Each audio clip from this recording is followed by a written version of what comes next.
সংক্রান্তির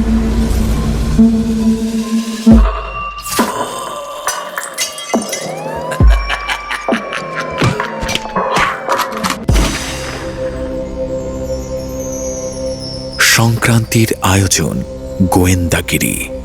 এবার থাকছে কর্নেল নীলাদ্রি সরকার, সৈয়দ মুস্তফা সিরাজের গল্প টুপি রহস্য। নতুন সব রহস্য রোমাঞ্চ শুনতে সাবস্ক্রাইব করুন সংক্রান্তি।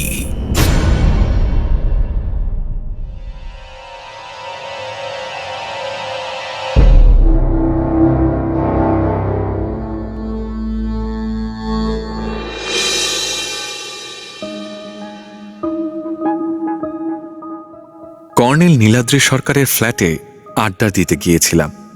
কর্নেল ৬০-৬২ বছরের বুড়ো, মাথায় টাক ও মুখে দাড়ি আছে, একেবারে সাহেবদের মতো চেহারা, ভারী অমায়িক আর হাসি খুশি মানুষ।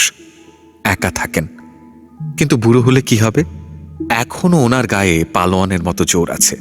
দৌড়ে পাহাড় চড়তে পারেন, বাঁ হাতে রাইফেল ছুঁড়ে বাঘ মারতে পারেন। পারেন না কি তাই বলা কঠিন। সারা জীবন নানা দেশে বিদ খুঁটে অ্যাডভেঞ্চারে গেছেন, জঙ্গলে, সমুদ্রে, দ্বীপে, বরফের দেশে। দ্বিতীয় মহাযুদ্ধে আফ্রিকার বর্মা ফ্রন্টে যুদ্ধ করেছেন। অবসর নেয়ার পর ওনার শখ হচ্ছে দুর্লভ জাতের পাখি, পোকামাকড় ও প্রজাপতি খুঁজে বেড়ানো।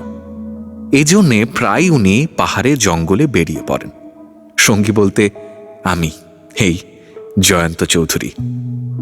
আমার মতো একজন যুবকের সঙ্গে ওই বুড়োর গলাগলি ভাব যে কতটা, না দেখলে বিশ্বাস হবে না কারো। এই কর্নেল বুড়োর আরেক বাতিক হচ্ছে গোয়েন্দাগিরি। অনেক বড় বড় ডাকাতি আর খুনের হিল্লে করে খ্যাতি কুড়িয়েছেন। শুধু পুলিশ মহলের নয়, সবখানেই ওনার নামটা বিলক্ষণ চেনা। কেউ যদি বলে বুড়ো ঘুঘু, তাহলে বুঝতে হবে সে নির্ঘাত কর্নেলের কথাই বলছে। তো সে রোববারের সকালে ওনার বাসায় গেলাম। তার পিছনে একটা উদ্দেশ্য ছিল। আমি দৈনিক সত্য সেবক পত্রিকার এক রিপোর্টার। আমাদের কাগজেই একটা অদ্ভুত খবর বেরিয়েছিল। জানতাম অদ্ভুত যা কিছু তাতেই কর্নেলের কৌতূহল। উনি নাক না গলিয়ে থাকতেই পারবেন না। আর এই খবরটা শুধু অদ্ভুত নয়, রীতিমতো অবিশ্বাস্য। তো আমাকে দেখেই বুড়ো হাসতে হাসতে বললেন,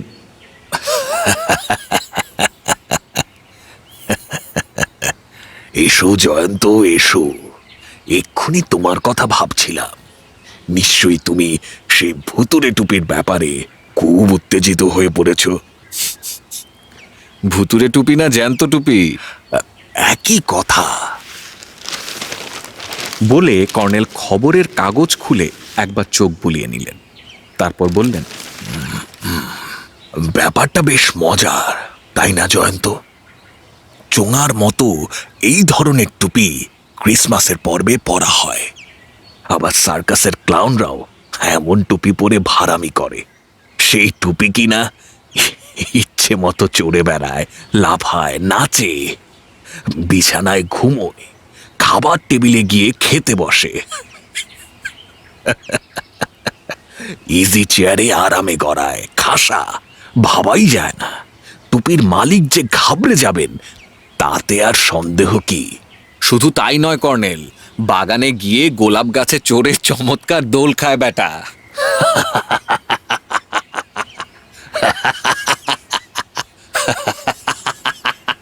কর্নেল কিন্তু খুব হাসলেন। বসো। এক্ষুনি টুপির মালিক মিস্টার গজেন্দ্র কিশোর সিংহ রায় এসে পড়বেন।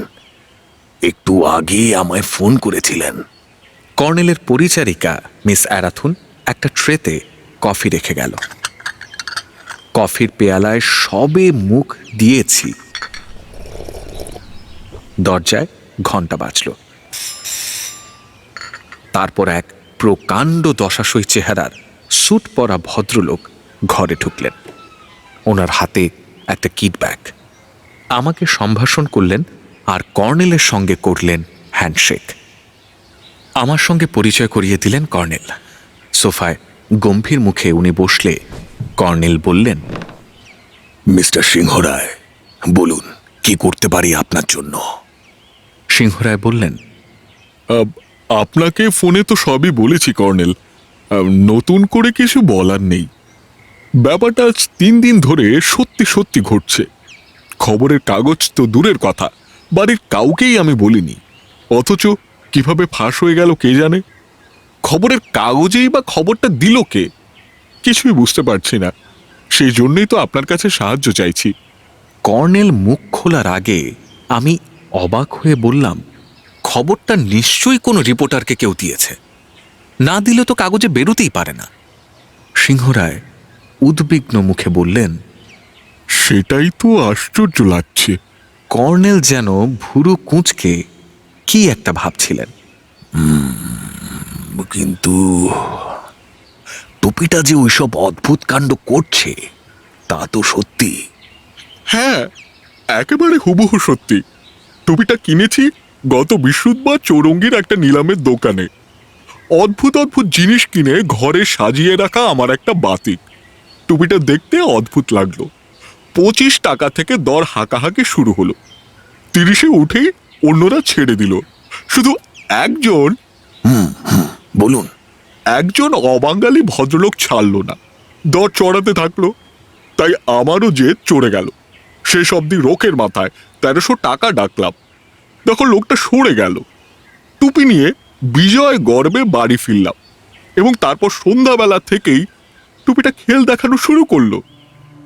ড্রয়িং রুমের কোনায় একটা ছোট্ট টেবিলে ওটা রেখেছিলাম। বন্ধুদের সঙ্গে গল্প করছি, হঠাৎ দেখি টুপিটা টেবিলের উপরে চলতে চলতে নিচে পড়ে গেল। তখনও সন্দেহ হয়নি, ওটা সেখানে তুলে রেখে ওপরের ঘরে গেছি, খাওয়া দাওয়া করেছি। শুতে গিয়ে দেখি আশ্চর্য, টুপিটা বিছানায় শুয়ে আছে।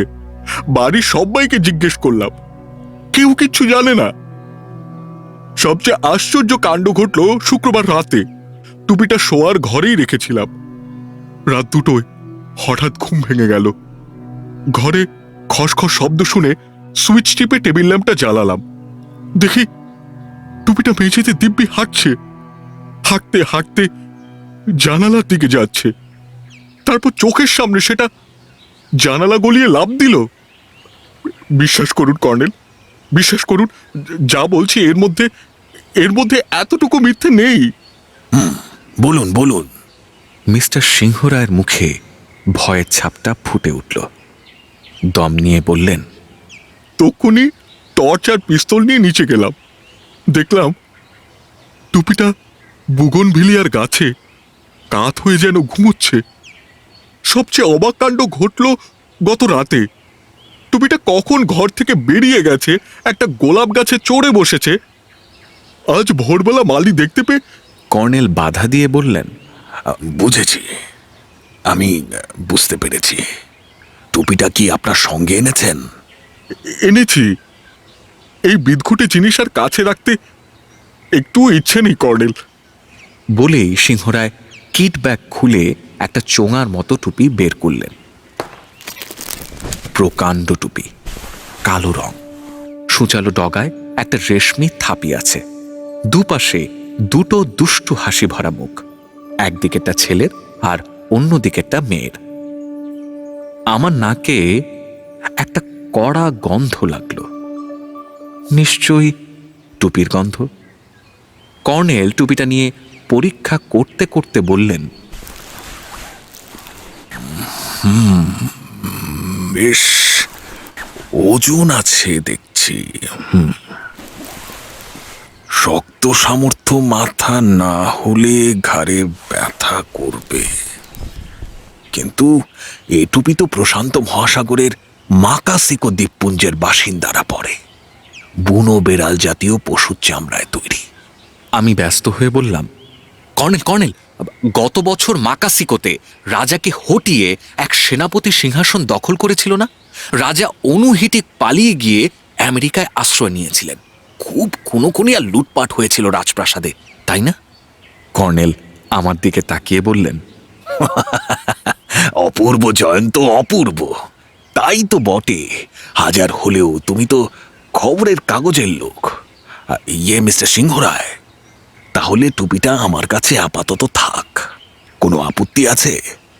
সিংহরায় যেন স্বস্তির নিঃশ্বাস ফেলে বাঁচলেন। মোটেও না, বরং বেঁচে গেলাম কর্নেল। ওরে বাপস, এখনো আমার বুক ডিপ ডিপ করছে। ওই ভুতুরে টুপি এবার হয়তো গলা টিপে মেরেই ফেলবে কর্নেল। ঠিক আছে, আমি সন্ধ্যার দিকে আপনার বাড়িতে যাচ্ছি, জয়ন্তও যাবে আমার সঙ্গে, কেমন? সিংহরায় মাথা দুলিয়ে সায় দিলেন।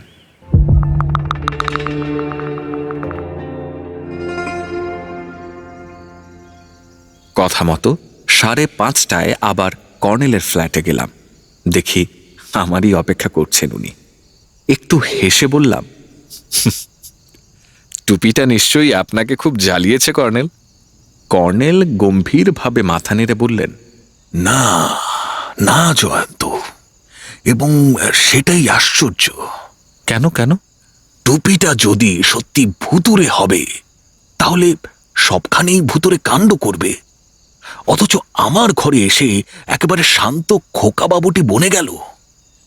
কোনো মানে হয় না জয়ন্ত। তাহলে কি সিংহরায় মিথ্যা কথা বলছেন?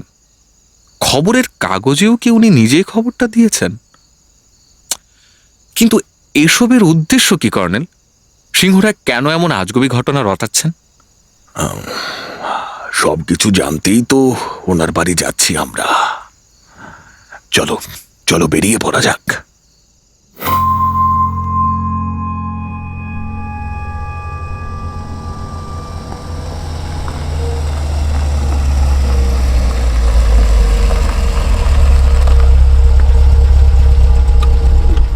নিউ আলিপুর সিংহরায়ের ইভিনিং লজে যখন আমরা পৌঁছালাম তখন সন্ধ্যা 6টা। বিশাল বাড়ি, চওড়া লন, ফুলবাগিচা, টেনিস কোর্ট আছে। আমাদের অভ্যর্থনা করে প্রকাণ্ড ড্রয়িং রুমে নিয়ে গিয়ে বসালেন। টুপিটা কর্নেলের হাতে ছিল। সোফার এক কোণে রেখে পাশেই বসলেন। তারপর কথাবার্তা শুরু হলো। দেখলাম কর্নেল টুপির কথা মোটেও তুললেন না। ঘরের নানান শিল্প সামগ্রী নিয়ে একেবারে পুরাতত্ত্বে চলে গেলেন।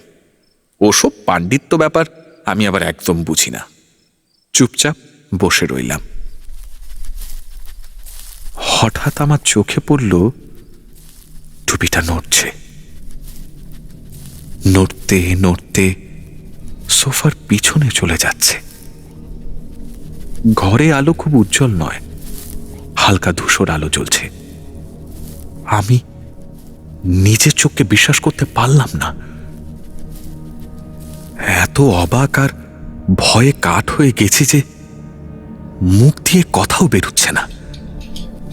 টুপিটা সোফার পিছন দিয়ে মাতালের মতো টলতে টলতে এগোচ্ছে। ডকার টুপিটা ঝাঁকুনি খাচ্ছে। দেখতে দেখতে ওটার গতি বাড়ল। দরজার কাছে যেতেই আমি এতক্ষণে চেঁচিয়ে উঠলাম, কর্নেল, কর্নেল, টুপিটা পালাচ্ছে। সিংহরায় হাঁ করে তাকিয়ে আছেন। কর্নেল এবার মিটি মিটি হেসে উঠে দাঁড়ালেন। তারপর দরজার দিকে এগিয়ে গেলেন। ততক্ষণে টুপিটা দরজার বাইরে অদৃশ্য হয়েছে। কর্নেলকে দেখলাম দরজার কাছে গিয়েই আচমকা একটা লাফ দিলেন। তারপর উনি অদৃশ্য। এতক্ষণে যেন আমার হুঁশ হলো। দৌড়ে বেরিয়ে ডাক দিলাম, কর্নেল, কর্নেল। অমনি লনের ওদিকে গেটের কাছে দুরুম দারুম আওয়াজ হলো। দৌড়াদৌড়ি শুরু হলো। নিশ্চয়ই কেউ গুলি ছুড়ল। দারোয়ান চাকর বাকর একেবারে চেঁচিয়ে উঠল। গেটে গিয়ে দেখি কর্নেল এক হাতে টুপি, অন্য হাতে পিস্তল নিয়ে দাঁড়িয়ে আছেন। মুখে সেই মিটি মিটি হাসি। রুদ্ধশ্বাসে আমি বললাম, কি ব্যাপার কর্নেল? কর্নেলের সামনে নুড়ি বিছানো রাস্তায় একটা ছোট্ট বিলিতি কুকুর মরে পড়ে আছে, বুকের কাছে রক্তের ছোপ। সিংহরায় এসে ঝাঁপিয়ে পড়ে আর্তনাদ করে উঠলেন। জিমি, জিমি, কে তোকে খুন করলো জিমি? কর্নেল ওনার কাঁধে হাত দিয়ে ডাকলেন। মিস্টার সিংহরায়, জিমিকে ওর আসল মালিকরা এইমাত্র গুলি করে মেরে গেল। জিমিকে আপনি নিশ্চয়ই সদ্য কিনেছেন, তাই না? সিংহরায় উঠে দাঁড়ালেন। হ্যাঁ, যেদিন টুপিটা কিনি সেদিন বিকেলেই একটা লোক বেচতে এসেছিল, কিন্তু আমি তো এসবের কিছুই বুঝতে পারছি না। দেখুন, এই টুপির মধ্যে নিশ্চয়ই কিছু দামি মণিমুক্ত লুকোনো আছে। টুপিটা হাতানোর জন্যই জিমিকে ওরা আপনার কাছে বেঁচেছিল। টুপিতে একরকম গন্ধ বা সুবাস মাখানো আছে, মাকাসিকো দ্বীপের এক জাতের ফুলের সুবাস। বহুকাল টিকে থাকে এই সুবাস। ওরা এই গন্ধ জোগাড় করে জিমিকে শুকিয়ে খুব ট্রেনিং দিয়েছিল বোঝা যাচ্ছে। তবে ট্রেনিং জিমির তেমন রপ্ত হয়নি, সময় যথেষ্ট পায়নি। তাই টুপিটা ওদের কাছে পৌঁছে দেওয়ার চেষ্টা বারবার ব্যর্থ হয়েছে। আর ওরা এই কদিন রাস্তায় ওত পেতে অপেক্ষা করেছে, আর শেষমেশ এর মধ্যে পড়ে বেচারা জিমির প্রাণ গেল। সিংহরায় হতভম্ব হয়ে বললেন, তাহলে টুপির তলায় জিমিটাই ঘুরে বেড়াতো? অবশ্যই। ভুতুরে টুপির রহস্য হচ্ছে এই, আর খবরের কাগজে খবর দিয়েছিল ওরাই, যাতে টুপিটা যদি গায়েব হয়ে যায় বা হারিয়ে যায় তাহলে ভূতের ঘাড়ে দোষটা চাপানো যাবে। বুঝলেন তো? ওটুকুন কুকুর, লম্বা বা খাড়াই মাত্র মোটে 6 ইঞ্চি। টুপির তলায় ঢুকলে তো ওকে দেখা যাবে না। এরপর আমরা ড্রয়িং রুমে ফিরে এলাম। ছুরি দিয়ে টুপির ভেতরটা চিরে দিতেই গুচ্ছ গুচ্ছ রঙিন পাথর ঠিকরে পড়ল। চোখ ধাঁধানো সব রং। আমি লাফিয়ে উঠলাম। কর্নেল, রাজা অনুহিটিক পালানোর সময় অনেক ধনরত্ন নিয়ে যান। পথে নাকি অনেক ধনরত্ন খোয়া গিয়েছিল। এই টুপিটার মধ্যেও যে কিছু ছিল তা তো দেখাই যাচ্ছে, তাই না? কর্নেল চুরুট জেলে শুধু বললেন,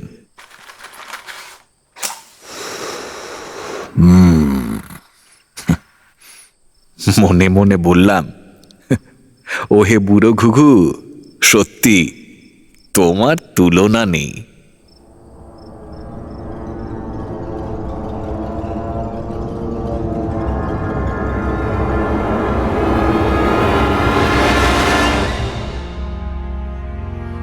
এতক্ষণ শুনলেন গল্প টুপি রহস্য, রচনা সৈয়দ মুস্তাফা সিরাজ, গল্প পাঠ ও অন্যান্য চরিত্রে মাহবুব। পরবর্তী রহস্য রোমাঞ্চ শোনার আমন্ত্রণ রইল। লাইক, কমেন্ট, শেয়ার, সাবস্ক্রাইব করুন। সংক্রান্তি শেষ নয়, শুরু।